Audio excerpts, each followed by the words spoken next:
Faith and Science Podcast. My name is Tyler Bublitz, and welcome back to the third Sunday of Advent for the week of December 13th, 2020, and I'm excited to have you here.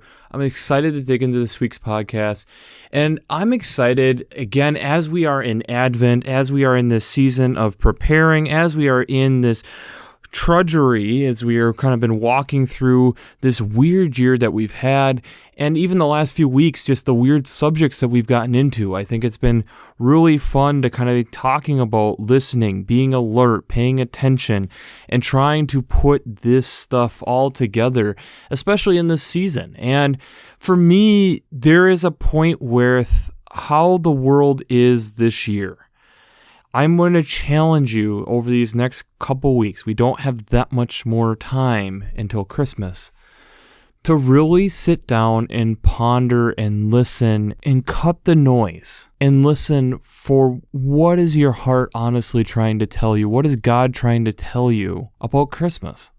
Christmas to me, it's something that we all enjoy. We all have all these traditions about, some of which might not be able to happen this year, and we get so bummed out about it.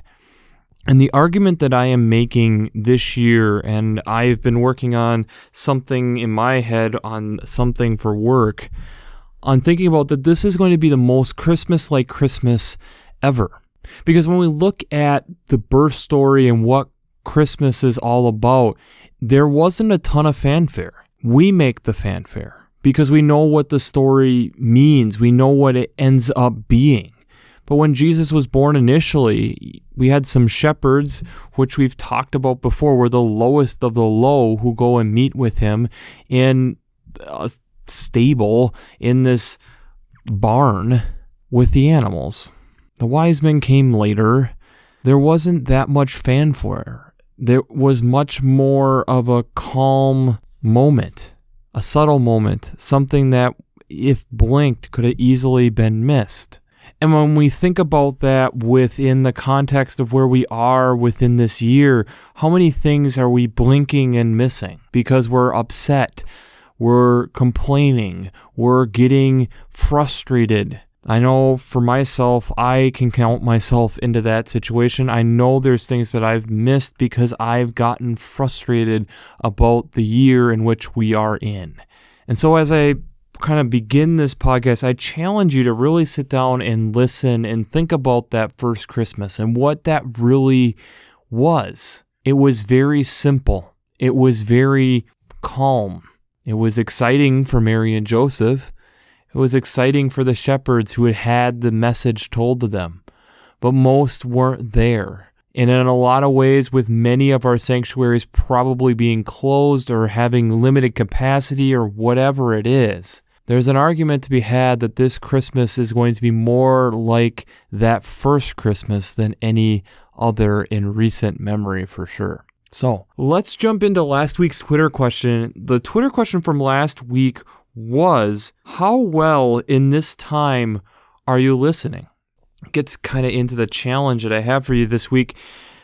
I think a lot of times within the busyness of our lives, especially pre-pandemic, we had a hard time really sitting down and devoting time to listening.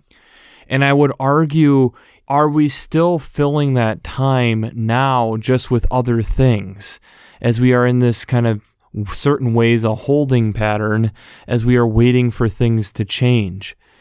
And do we really make time for God to listen? And I know within my own life, there's probably not enough time where I love going toward noise and going toward things that help preoccupy my brain, if you put it that way, so that I don't have to sit and just listen to the silence and try listening for what God has to say.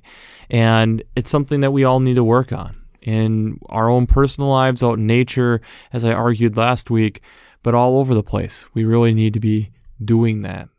So let's just jump into it. Our gospel text this week is out of John chapter 1, verses 6 to 8 and 19 to 28. This is really interesting, and I know from sitting in on a text study this last week, there's a lot of pastors that are kind of dreading this being our gospel text this week because it's almost a repeat of what we had last week's out of Mark's gospel, but just now coming from John's viewpoint. So we have John essentially stating here at the beginning that he is sent from God to testify to the light and help others see and believe in the light. And so then we get this jump to where John is in front of the priests and the Levites, leaders of the faith at that time in Jerusalem, asking who he is. And he immediately confesses he is not the Messiah. He is not a prophet. He is not Elijah, which the connection to Elijah would have been based off of the clothes that he was wearing that we talked about like last week, with having the camel's hair, the leather belt. That would have been, if there was a Halloween at that point, that would have been dressing up as a prophet.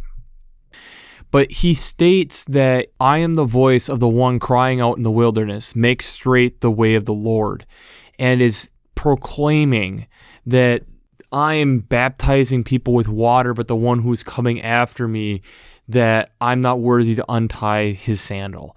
So this idea of I am the person to help lead the way.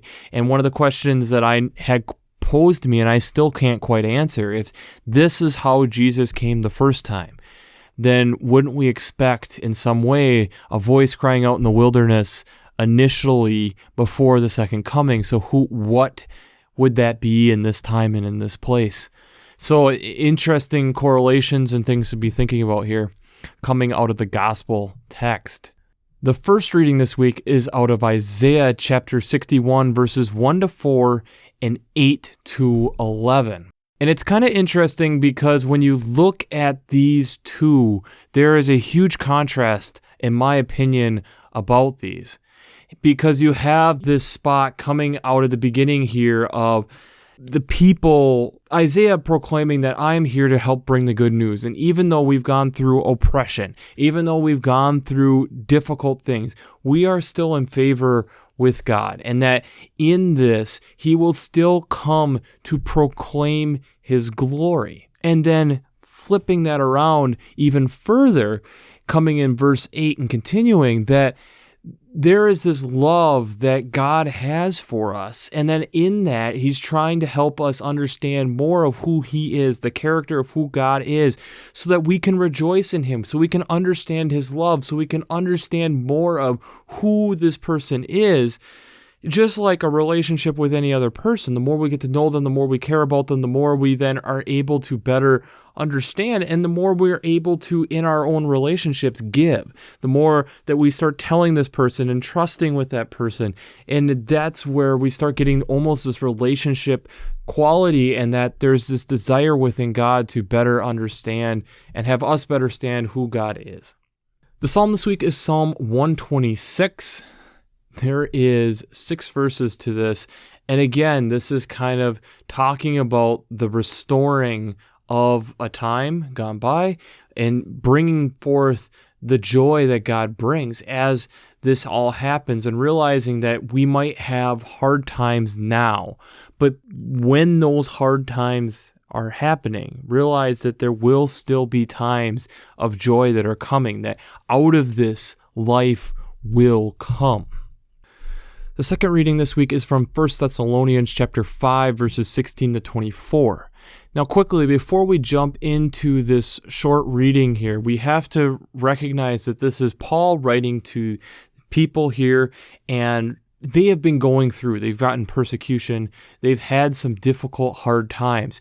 But I'm actually going to read this to you because I think it's something to really soak in, especially in this time. Rejoice always.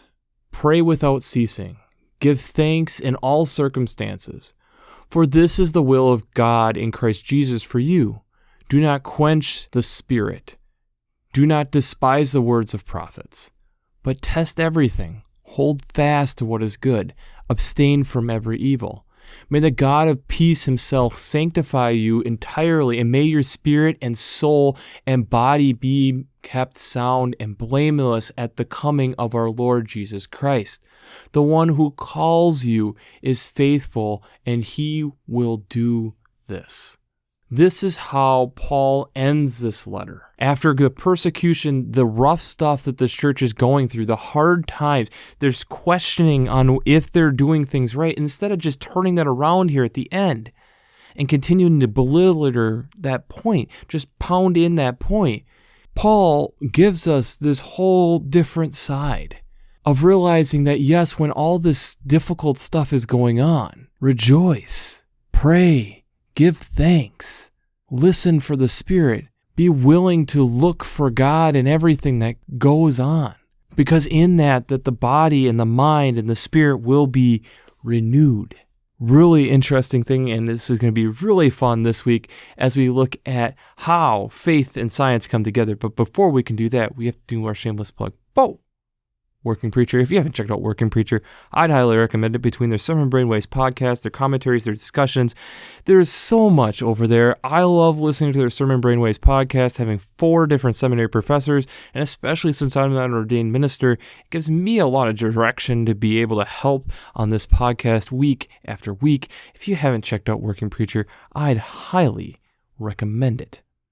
Having similar gospel stories back to back.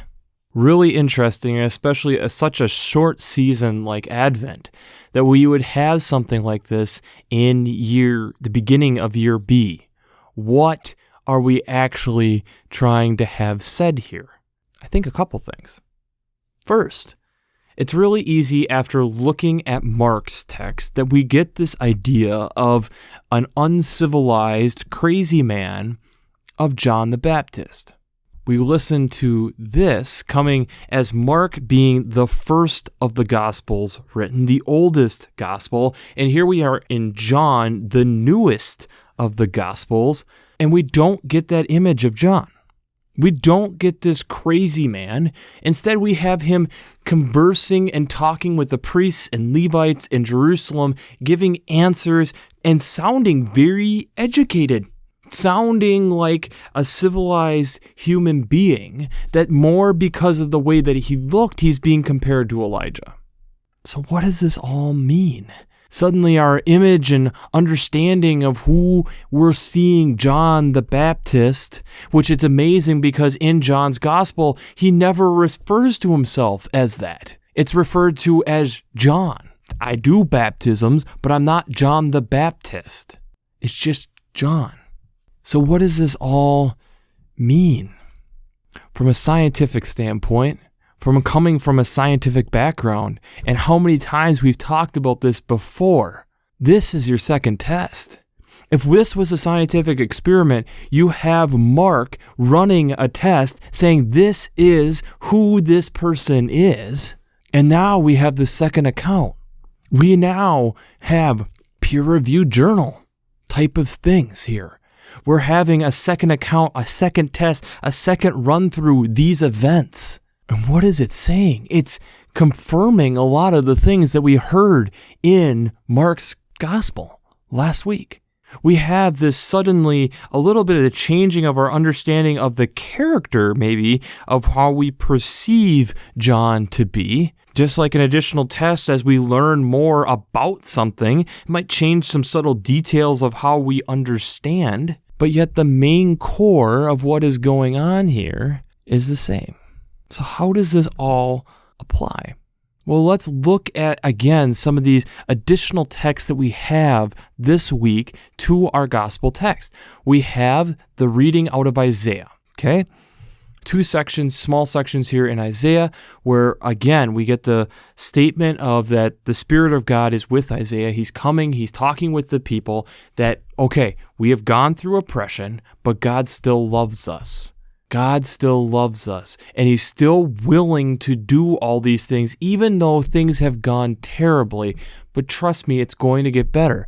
And trust me, then the second half of the text, talking about how when we are going through this stuff, as long as we continue to stick to the path, we will see the blessings. We will see the love. We will rejoice with God as we are understanding and starting to see more of who God is. The more that we are with God and studying God and understanding God, the better we are going to actually understand the character of God and realize that he isn't against us, he is for us. Okay? The Psalm. We have this, even though things have gone bad, there will be things that will be better, that there will be this restoration within the nation, right? That things will get better. May those who sow in tears reap with shouts of joy, coming from verse 5. Those who go out weeping, bearing the seed for sowing, shall come home with shouts of joy, carrying their sheaves. Verse 6.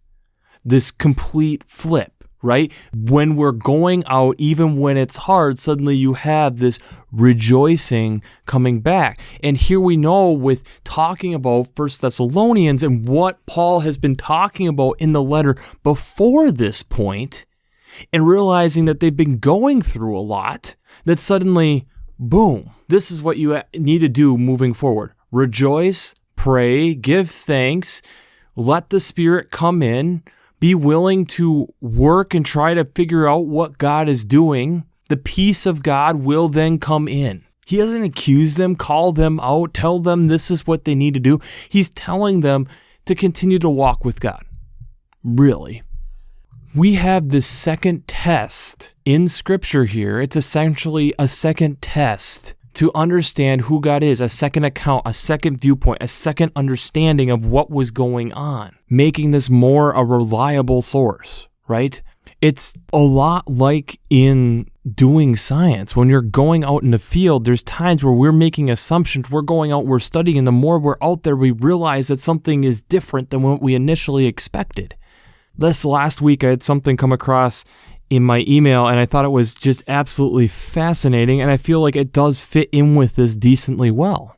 There were some researchers out in the Caribbean looking for a rare whale species, and they had some whales come up next to them. They got the photos, and they have, their mics down in the water to try to capture any sound that they can. They're super excited because these whales seem super friendly, getting super close to the boat. Awesome. And they thought it was this Pearson's whale that they were looking for. And while this was all going on, they collected water samples, hoping to get some of the cells rubbing off the skin of the whale so that they could continue to do tests to better understand this whale species that they've been looking for.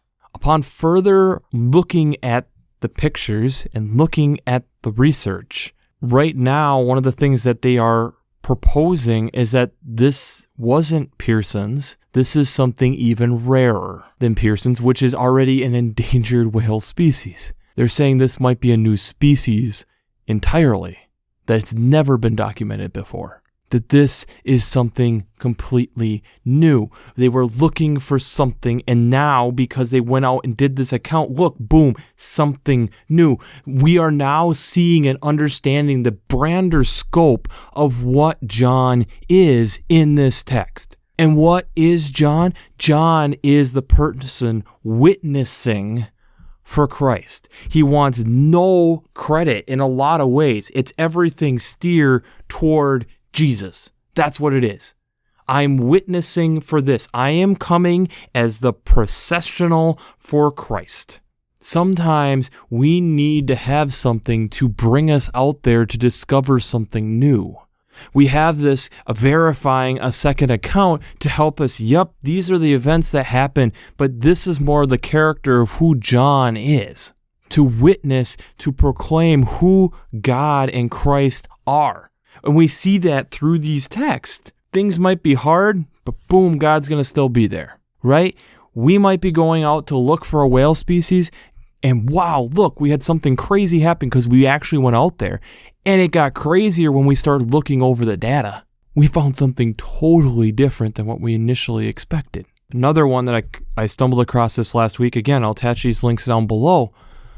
Tasmanian devils was having a cancer that was going through the species, hitting about 85% of them. They were figuring because there's such a small pocket of where these Tasmanian devils can live in the world, it was inevitable. These guys are going to disappear. But we had a huge breakthrough for them. They were comparing what they've been going through the last few years to what we've been going through with COVID-19. This whole idea that this is essentially just it's going to wipe them out because they look like there was no end in sight here.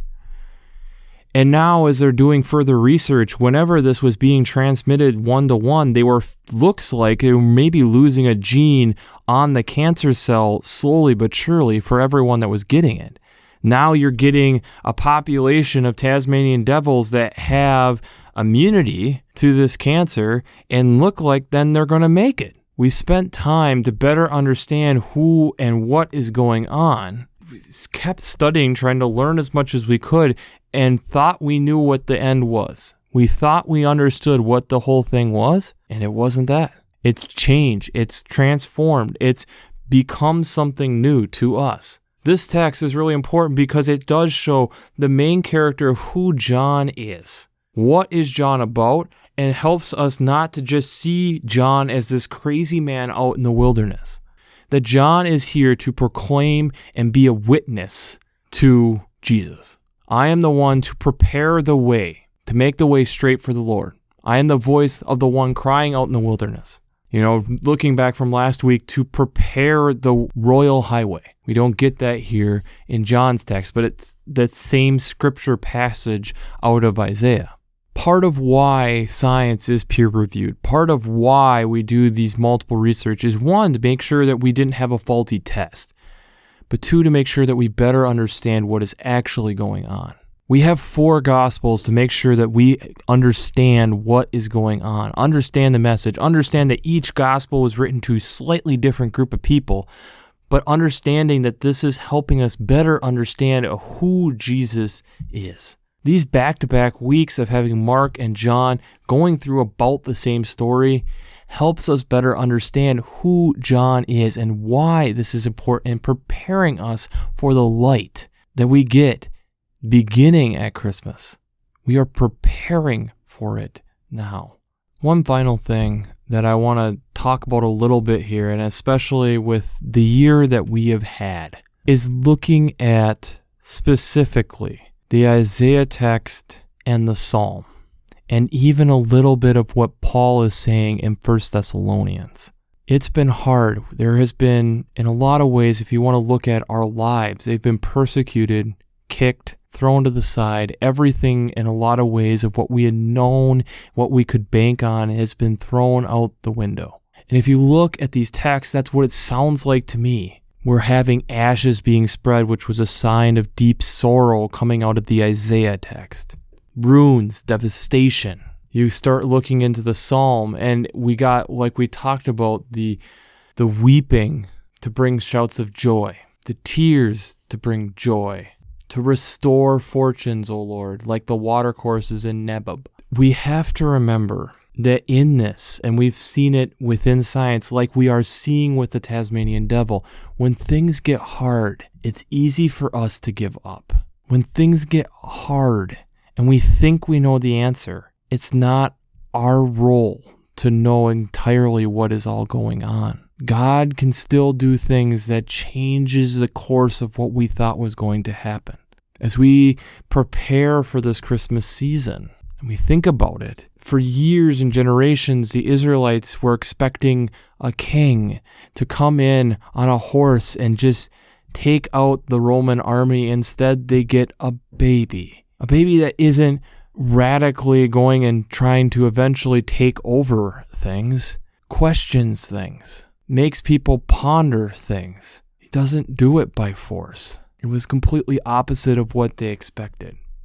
As this year has brought a lot of unexpected and tearing down a lot of what we've known, and leaves us questioning, what does the future bring, and what are we in the middle of, and are we ever going to see the end of what is going on? We can look to these texts and realize and see that in that, God has always continued to work with his people. That fruit does still come from vines that look dead. The Tasmanian devils recover even when scientists are saying extinction appears inevitable. Don't give up before the story is over.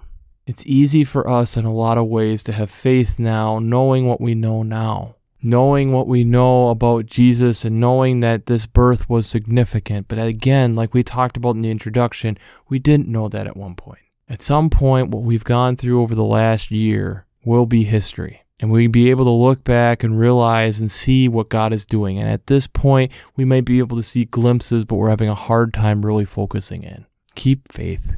Keep hope. Twitter question this week is, where have you given up prematurely?